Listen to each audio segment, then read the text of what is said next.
नमस्कार दोस्तों, ट्रिकी गुरु अमित गुप्ता के YouTube चैनल में आज आपका फिर से स्वागत है। दोस्तों, आज मैं आपके लिए लेकर आया हूं रीजनिंग के टॉप 10 ऐसे प्रश्नों को जो कि विगत परीक्षाओं में पूछे जा चुके हैं और इन प्रश्नों को हम सॉल्व करेंगे बहुत ही ट्रिकी तरीके से और कोशिश करेंगे कि इन प्रश्नों को हम एकदम विस्तार से आपको समझाएं भी। तो आइए देखते हैं स्क्रीन पर यह पहला प्रश्न। देखिए, प्रश्न बेहद आसान है और एसएससी ग्रेजुएट लेवल के एग्जाम 2016 में यह पूछा जा चुका है। इसमें बताना है कि दिए गए विकल्पों में से कौन सा विकल्प अलग है, यानी कि असमान हमें छांटना है। विकल्प ए में है तबला, बी में है तानपुरा, सी में सरोद और डी में सितार। बहुत ही आसान प्रश्न है। अगर जीके के अंतर्गत, सामान्य ज्ञान के अंतर्गत आप विविध ज्ञान को पढ़ते होंगे तो उसमें संगीत के अंतर्गत आप ये समझ सकते हैं, या संगीत में रुचि लेते होंगे तो भी आप समझ जाएंगे कि इसमें तानपुरा, सरोद और सितार यानी विकल्प बी सी डी तीनों के तीनों सितार से यानी कि तार से संबंधित है, तार से बनते हैं। जबकि तबला जो कि चमड़े से बनता है और दूसरे तरीके से बजाया जाता है, इसलिए हमारा आंसर हो जाएगा ये तबला।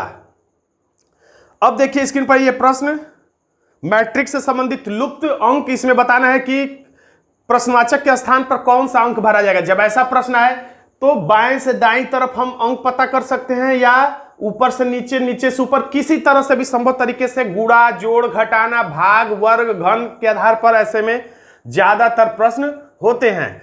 एक ट्रिक ये ध्यान दीजिएगा, अगर छोटा छोटा छोटा अंक और लास्ट में बड़ा, छोटा छोटा छोटा लास्ट में अंक बड़ा, छोटा छोटा लास्ट में अंक और यहाँ पे खाली स्थान, तो ऐसा जरूर होगा कि ऊपर ही वाले में कुछ करके यहाँ पे बड़ा अंक आया होगा। या अगर इधर छोटा छोटा बड़ा, छोटा छोटा इधर बड़ा अंक, तो ज्यादा कोशिश करिएगा इन्हीं दोनों अंकों में कुछ गुणा, भाग, जोड़, घटाना करके इधर बड़ा वाला अंक लाने का। तो यहाँ पर बड़ा अंक नीचे है, यानी कि ऊपर के अंकों में कुछ करके हमें नीचे वाला अंक प्राप्त करना है। तो 6, 8, 3 में देखिए 6, 8 48, 48 में 3 जोड़ने पर 51, यानी ऊपर के दो अंकों में गुणा और अंतिम अंक को जोड़ देने पर नीचे वाला अंक प्राप्त हो जा रहा है। उसी तरह से दूसरी लाइन में देखिए 15 चौके 60 और 60 पांचे 60 और 5 जोड़ने पर 65। अब आंसर लाने के लिए 20 पांचे 100 और 100 में 20 जोड़ देंगे तो हो जाएगा 120, यानी हमारा आंसर हो जाएगा सी 120। अब देखिए अगला प्रश्न लिखा है, निम्नलिखित संख्या अनुक्रम में से ऐसे कितने 9 के अंक हैं।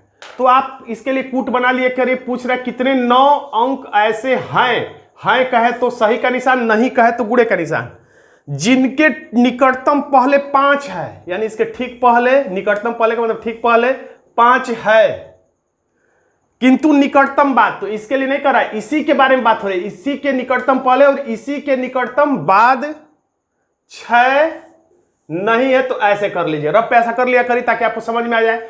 तो अब इसमें ट्रिकी तरीका यह है कि आप 5 9 और 6 9 हो ऐसे नहीं बोलिए, आप डायरेक्ट इसको बोलिए 59 और 6 9 हो। मन मन में बोलिएगा पेपर पे, ऑनलाइन परीक्षा में कि 59 जहां हो वहां पे अपने आप को रोकिएगा, अपने आंखों को रोकिएगा। बस बाद में ये चेक कर लीजिएगा कि 6 नहीं होना चाहिए। तो अब देखिए दिए गए अंक में शुरू से हम लोग आगे बढ़ रहे हैं धीरे धीरे। जब बीच से हम थोड़ा सा आगे बढ़ते हैं तो एक जगह लिखा है 5 9 1, यानी कि हमें एक कूट यहां पर मिल गया क्योंकि 59 है और लास्ट में 6 नहीं है, यानी एक कूट हमें मिल गया। फिर से हम और आगे बढ़ते हैं तो एकदम अंत में लिखा है 5 और उसके नीचे लिखा है 9 और फिर 7, यानी कि हम कह सकते हैं यहीं पे इसको कि 5 9 7 लिखा हुआ है, यानी कि यहां पे हम लिख दे 5 9 7। तो यहां भी 59 है और लास्ट में 6 नहीं है, यानी कि दूसरा कूट बन गया। अब इसमें कोई भी कूट नहीं, आप ध्यान से देख सकते हैं, यानी इसमें हमारा आंसर हो जाएगा सी 2। अब अगला प्रश्न देखिए, ये देखिए दर्पण प्रतिबिंब से संबंधित है। दर्पण प्रतिबिंब से संबंधित प्रश्न हो तो आपको इस बात का ध्यान देना चाहिए कि दर्पण लंबवत है या क्षैतिज है। लंबवत दर्पण का मतलब दाएं की वस्तु बाएं, बाएं की वस्तु दाएं परिवर्तित हो जाती है, ऊपर नीचे में कोई परिवर्तन नहीं होता है। और जल प्रतिबिंब में नीचे की वस्तु ऊपर, ऊपर की वस्तु नीचे और दाएं बाएं में कोई परिवर्तन नहीं होता है। तो यहां पर जब दर्पण बाएं या दाएं बने तो समझिएगा लंबवत दर्पण है, और दर्पण ऊपर या नीचे बनाए रहे तो आप समझिएगा जल प्रतिबिंब है। तो यहां पर दर्पण दाएं साइड में है, यानी कि ये लंबवत दर्पण है। इसमें बाएं की वस्तु दाएं और दाएं की वस्तु दाएं बाएं दिखाई देती है। तो इसमें एक चित्र बना हुआ है इस तरीके का, बहुत आसान चित्र, इसलिए मैं इसे हाथ से भी बना देता हूं। देखिए, तो डायरेक्ट अगर बनाएंगे तो ये देखिए, गोले में दो आंखें हैं, तो दाएं बाएं दोनों आंखें एक जैसी है, तो दाएं की बाएं या बाएं की दाएं चली आएंगी, तो परिवर्तन होगा जरूर, लेकिन पता नहीं चलेगा, यानी वैसे का वैसा ही रहेगा। ये एकदम बीच में ऐसी आकृति है कि इसका भी परिवर्तन कुछ पता नहीं चल पाएगा आपको। ऐसा नहीं कि परिवर्तन नहीं होता, परिवर्तन होता है लेकिन पता नहीं चलता है। अब ये लाइन में कोई परिवर्तन नहीं होता। अब ये हाथ बाएं साइड में है तो दाएं साइड में चलाएगा, ये तीर दाएं साइड में है तो बाएं साइड में चलाएगा, ये सीधी रेखा दाएं साइड में है तो बाएं साइड में चली आएगी। तो ऐसा कौन सा आंसर है?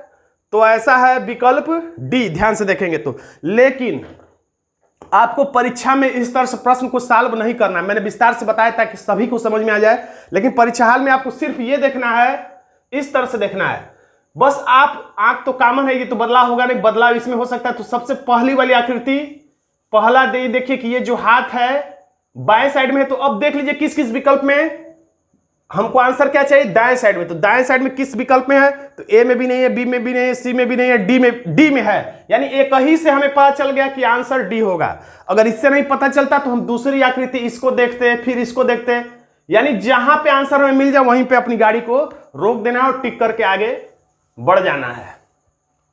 अब देखते हैं अगला प्रश्न। देखिए इसमें लिखा है, ये घड़ी का प्रश्न है, इसमें लिखा है 9 बजे के बाद, रात्रि 9 और 10 बजे के बीच।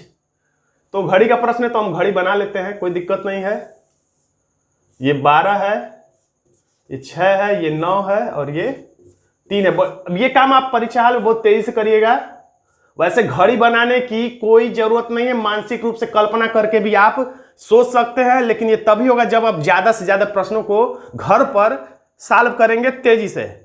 तो यहां पर लिखा है 9 और 10 बजे के बीच ऐसा कब संयोग होगा जब घड़ी की दोनों सुइयां एक दूसरे के विपरीत होंगी। तो मैंने वैसे घड़ी पर विस्तार से वीडियो बनाया है, इसकी प्लेलिस्ट भी है, चाहे तो आप वहां पे जाकर देख लीजिएगा। फिर भी मैं यहां पर अपनी आदत से मजबूर हुआ और इसके बारे में थोड़ा सा बता ही देता हूं।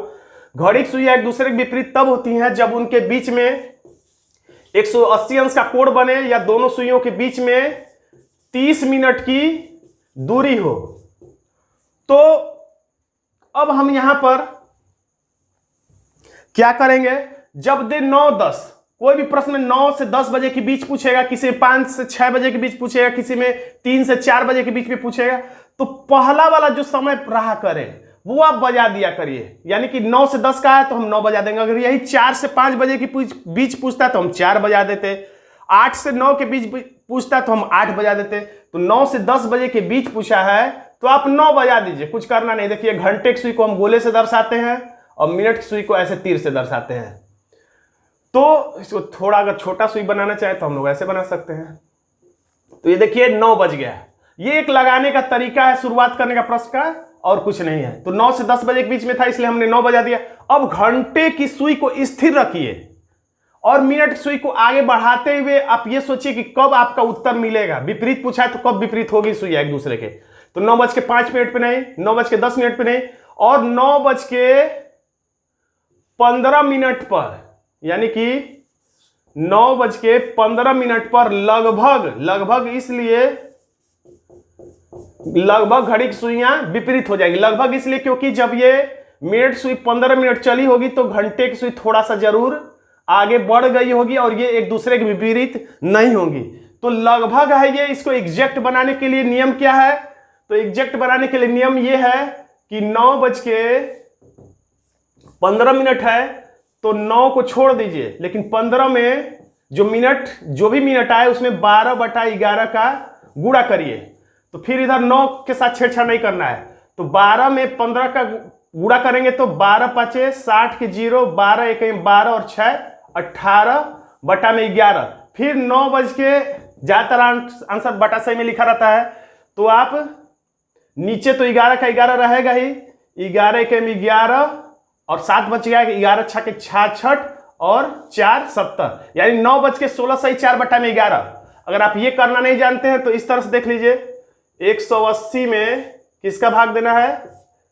11 का। तो 11×1 11, यहां बच गया 6, अब यहां बच गया 7, यहां पे हमने 0 उतार लिया, तो 11×6 = 66, 66 यहां बच गया 4। तो याद रखिए 11 को आपको देखना ही नहीं, नीचे हमेशा बटा में 11 ही रहेगा। अब जो नीचे है उसे ऊपर लिखना है, जो नीचे, याद करना बिल्कुल आसान, जो एकदम नीचे है उसे एकदम ऊपर लिखिए, जो एकदम दाएं है उसे एकदम बाएं लिखिए। देखिए बन गया 9:16 सही 4 बटा में 11। मैंने यहाँ पे विस्तार से ही बता दिया क्योंकि कुछ छात्रों को समझ में आने में दिक्कत होती है। और ये जो कुछ इतना लंबा चौड़ा मैंने कहानी बनाया है, ये कुछ भी बनाने की जरूरत नहीं है। ये सारा काम आप कल्पना करके भी लगा सकते थे कि 9:15 पर एक घड़ी की सुइयां एक दूसरे के विपरीत होंगी। बस पेन आपको कितना चलाना था, तो इतना करके अब 12/11 बस इतने ही पे पेन चलाना था गुणा गणित करने के लिए। बाकी घड़ी बनाने की यहां पर कोई भी जरूरत नहीं थी। आप मेरा घड़ी वाला वीडियो देख लेंगे तो आपको समझ में आ जाएगा। यानी हमारा आंसर हो जाएगा विकल्प सी। अब अगला प्रश्न देखिए। अगला प्रश्न कैलेंडर से संबंधित है। लिखा है यदि कल के बाद शुक्रवार आएगा तो कल क्या दिन था। ऐसे प्रश्न में थोड़ी सी अगर लापरवाही हुई तो प्रश्न का आंसर गलत आ जाता है। देखिए ऐसे प्रश्नों में मैंने कई ट्रिक बताए हैं, मुजबानी ट्रिक भी है, लेकिन यहां पर मैं मुजबानी ट्रिक बताऊंगा तो बहुत लंबा चौड़ा समय लग जाएगा। यहां पर मैं लिख के ही बता देता हूं। तो सबसे पहले आप ऐसे प्रश्न में आज बना लिया करिए। यहां पे आज लिखने की जरूरत नहीं है क्योंकि जो भी मेरे वीडियो देखते होंगे उन्हें पता होगा कि आज को हम चौकोर से दर्शाते हैं। बस चौकोर बना लिए, इसका मतलब हमने आज को दर्शा दिया। आज लिखने की जरूरत नहीं होती है। अब इसके इधर जो रहता है, इसके इधर जो रहता है वो था होता है। इसके इधर है या होगा में लिखा रहता है, तो समझिए इसके इधर लिखना है। यानी इधर बीता हुआ कल, इधर आने वाला कल हम लोग लिखते हैं। और वो कैसे पकड़ में आएगा, तो बीता हुआ कल के लास्ट में था लिखा रहेगा, आने वाले कल के लास्ट में गा गी गे लिखा रहेगा। तो कह रहा है कल के बाद शुक्रवार आएगा। आएगा का मतलब आज से इधर आने वाला। कह रहा है कल के बाद, यानी ये कल है और कल के बाद क्या आएगा, शुक्रवार आएगा। तो कल क्या दिन था, हमेशा लास्ट में देखिए, नहीं तो कंफ्यूज हो जाए। कल क्या दिन था, था का मतलब इससे इधर में नहीं आना है आपको, बल्कि यहां पे आना है। कल क्या दिन था का मतलब यहां पे, कल क्या बीता वाला कल क्या दिन था, यानी यहां पे पूछा जा रहा कौन सा दिन था। तो एक चीज और याद रखिएगा, कहीं से भी बाएं जाने पर माइनस और कहीं से भी दाएं जाने पर प्लस होता है। और ये आसान सी बात है। मंगलवार से आगे जाएंगे तो बुधवार यानी प्लस हो रहा है, मंगलवार से पहले जाएंगे यानी सोमवार यानी कि माइनस हो रहा है। तो अब यहां से हमें यहां पहुंचना है, यानी कि बाएं साइड में जाना है, यानी माइनस करेंगे। शुक्रवार से यहां आएंगे तो ये हो गया बृहस्पतिवार, लिखने की जरूरत नहीं है। फिर यहां आएंगे तो बुधवार, लिखने की जरूरत नहीं है। यहां आएंगे तो मंगलवार हमारा आंसर हो जाएगा, इसलिए हमारा आंसर हो जाएगा ए मंगलवार। अब अगला प्रश्न देखिए। आप प्रश्न देखने के साथ ही वीडियो को रोक दिया करिए, खुद से उत्तर बताने का प्रयास करिए, उसके बाद वीडियो को आगे बढ़ा करिए, तभी वीडियो का पूरा लाभ ले पाएंगे। देखिए प्रश्न न्याय वाक्य से है, इसके लिए हम चित्र विधि का सहारा लेते हैं। सभी लड़के बुद्धिमान हैं, बहुत तेजी से आप चित्र बना सकते हैं। सभी लड़के, आपको पता ही होगा जब ऐसा लिखे सभी लड़के, जो ही कहे सभी तो आप दो वृत्त बना के तैयार हो जाया करिए। जो ही कहे सभी तो आप दो वृत्त बना के तैयार हो जाइए। भीतर वाले में सभी से जुड़ा हुआ शब्द, यानी सभी लड़के यानी सभी से जुड़ा हुआ शब्द, और बाहर वाले वृत्त में बचा हुआ शब्द लिख दीजिए, बन गया चित्र। अब दूसरा कथन है सभी बुद्धिमान पतले हैं। तो सभी बुद्धिमान यानी कि जो भी बुद्धिमान है वो क्या है, पतले हैं। सभी वाला शब्द भीतर आता है तो बुद्धिमान, और सभी बुद्धिमान क्या है, पतले हैं। तो सभी बुद्धिमान देखिए भीतर है, पतले बाहर हो गया। अब निष्कर्ष कर सभी लड़के पतले हैं। याद रखिए ट्रिक यहां पे, अब क्या है ट्रिक, तो हमेशा भीतर वाले गोले में लिखे हुए शब्द को सभी पढ़ते हैं और सभी होता भी है, और बाहर वाले वृत्त को कुछ पढ़ते हैं और कुछ होता भी है। यानी कि आपको दिमाग में याद रखने के लिए मैं बता दूं, है छोटा वृत्त लेकिन हम इसे कहते हैं सभी, है बड़ा वृत्त लेकिन इसे हम कहते हैं कुछ, यानी कि विलोम शब्द जैसा है। यानी भीतर वृत्त में जो भी लिखा रहेगा उसे हम सभी बोलने के बाद बोलेंगे, और बाहरी वृत्त में जो भी शब्द लिखा होगा उसे हम कुछ बोलने के बाद पढ़ेंगे। तो यहां पर देखिए अब निष्कर्ष हम पढ़ते हैं। इसमें निष्कर्ष में लिखा हुआ है सभी लड़के पतले। किसकी किसकी बात हो रही है, लड़के की और पतले की, यानी ये भीतरी वृत्त है। अब बुद्धिमान को कुछ देर के लिए मत देखिए, इससे कोई मतलब नहीं है, ये इसको लड़के को रोकेगा नहीं।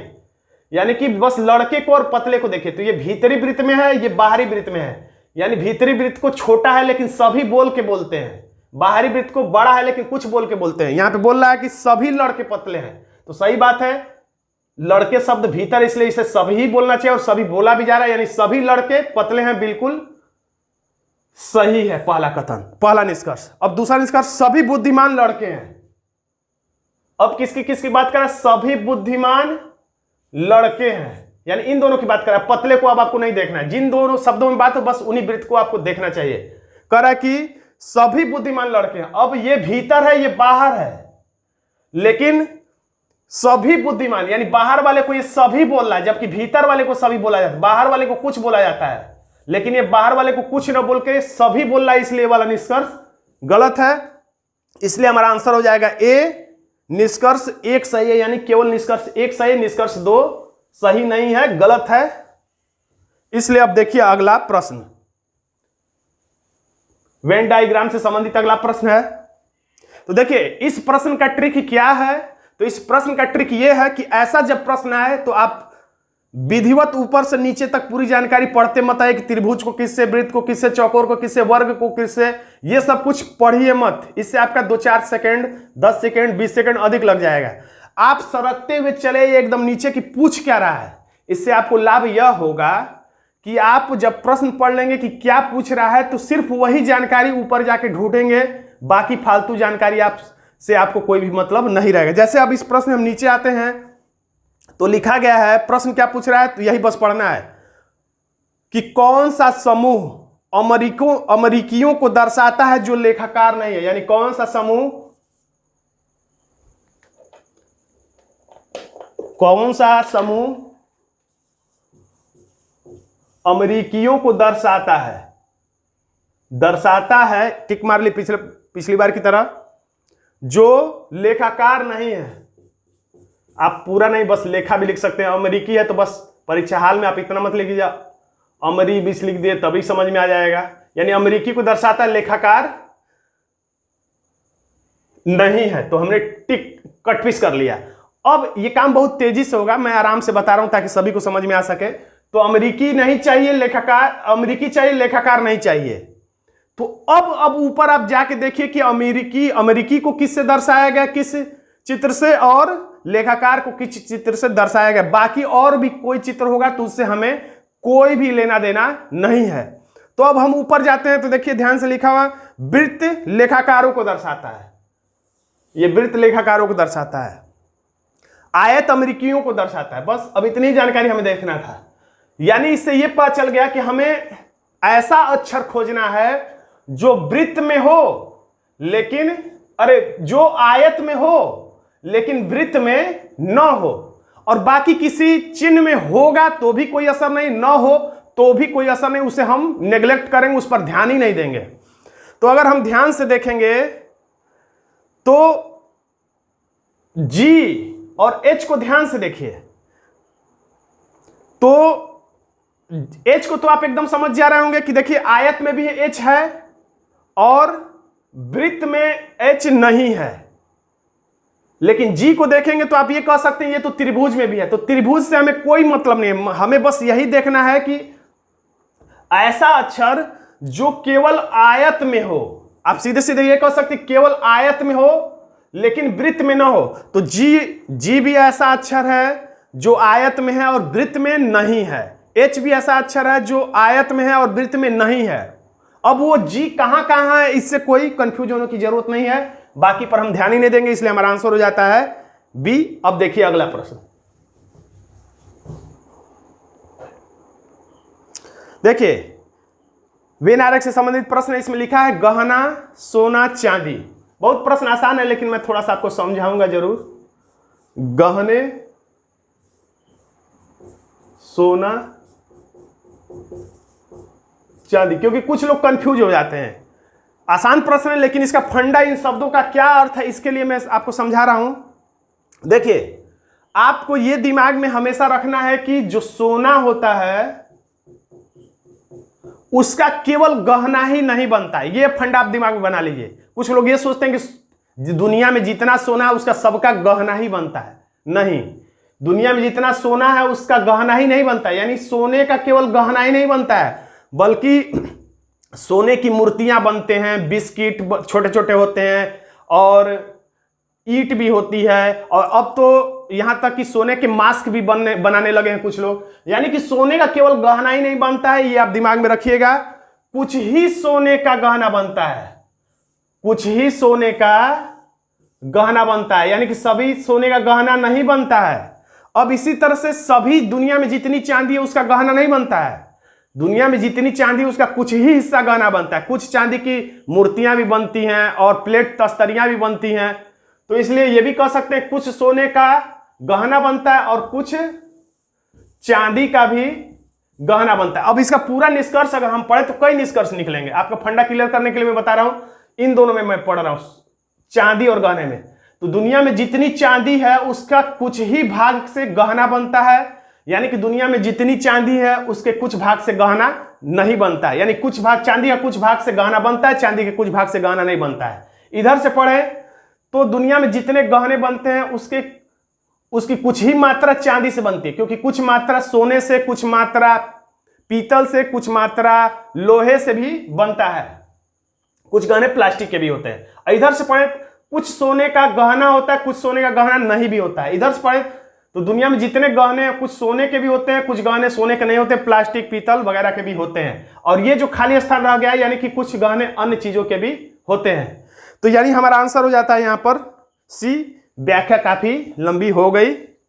तो दोस्तों आज का छोटा सा वीडियो, ट्रिकी वीडियो कैसा लगा आप कमेंट बॉक्स में जरूर लिखिए। वीडियो अच्छा लगा तो वीडियो को लाइक कर दीजिए, इसे अपने दोस्तों में शेयर कर दीजिए, और अभी तक आपने मेरे चैनल को सब्सक्राइब नहीं किया तो सब्सक्राइब भी जरूर कर लीजिए।